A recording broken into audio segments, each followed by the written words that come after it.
Hi, Melissa Henyon, animal communicator. I don't actually think I like that term. I don't know that that's what I do anyway. Animal psychic. I kind of like that. Uh, Psychic medium, animal intuitive. How's that? All right. I wanted to discuss animal bites and little children. This recently came up in my news feed, and I had commented on it. Somebody's relative was bitten by a dog, and it was a dog that was a rescue. So they were kind of going after, in the thread, they were kind of going after this dog and the person who had the dog. And then there was discussion of suing this person because the dog bit it. I don't know because I'm not there, so I can't even pretend to guess what was going on in everybody's minds. But what I do know is dogs will bite if they feel threatened, and they do not like it when you're in their face. And little children love to bring things to them. Let me love you. Let me get on your face. Let me kiss you. Let me touch you. And sometimes they're, oh, let me grab you. My son was like that. It's the adult's responsibility to oversee those situations, especially if you do have a new animal that you're just bringing into your family to um, it is that person's responsibility. If you are going to go and adopt a dog, which I highly recommend everybody should do it, go to shelters, go to a reputable place and adopt a dog. They need you.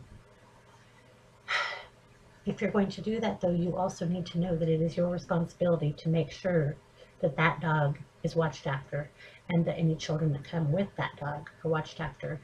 Um, we adopted an amazing German Shepherd, Greta, several years ago.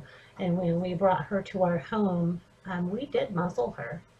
Some people may think that's cruel, but I felt that it was less cruel than my dogs being torn up by her because we didn't know her very well. I had a pretty good sense of what we were getting, and I actually had visited with her prior to us going to take her. We took her for walks, and then we brought her home and let her kind of adjust quietly and easily. But like I said, we muzzled her because we didn't want her hurting our other two animals.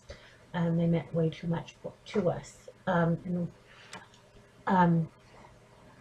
so with that, when you bring a dog home, no matter how big the dog is, even little dogs are a little more prone to bite anyway, so you really want to pay attention to them. But it's the parent's responsibility. Teach your child not to put their face in dogs' faces or not to come at them aggressively because there's a good chance they're going to get nipped.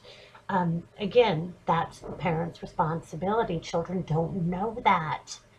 Um, and as if you're bringing the dog home, it is your responsibility to either keep this dog a safe distance. You might have to put the dog in the kennel in the back room for a little while, or put them somewhere else. Put them in the bathroom if you know a little child is coming over. Also, educate them, and you don't have to be a jerk about it. You can be very nice. Little children are pretty. If you, I'm losing my words, so I apologize for that, but they can be pretty receptive if you approach them correctly. Uh, and teach your children to always ask for permission prior to petting somebody's dog, not as they're petting it.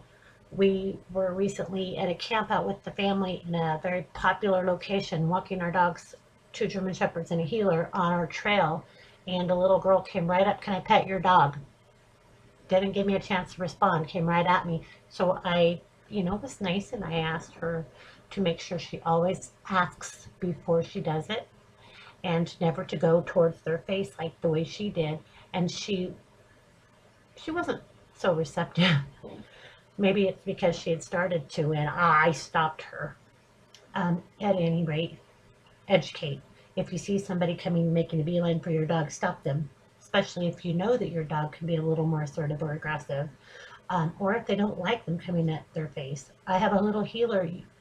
I can put my face in hers and give her kisses and love her, but I wouldn't let anybody else do that. She doesn't like it. So why would I do it? Because she loves me. You know the difference, trust me. Uh, my German Shepherds, Greta, I wouldn't let anybody in her face either. It's not her favorite thing, and she'll pull back. She would never try to bite, but she would pull back. Our male shepherd, he thinks people are the most amazing things since peanut butter. He would be all up in your face, ah, kiss me. But I still wouldn't allow a child to come and put their face in his when they first meet him. I just wouldn't. So take responsibility, love your animals, love your children, and teach them. It's the only way they learn. It's not through osmosis. You have to teach them and your pets. All right? Have a fantastic day. Love you guys.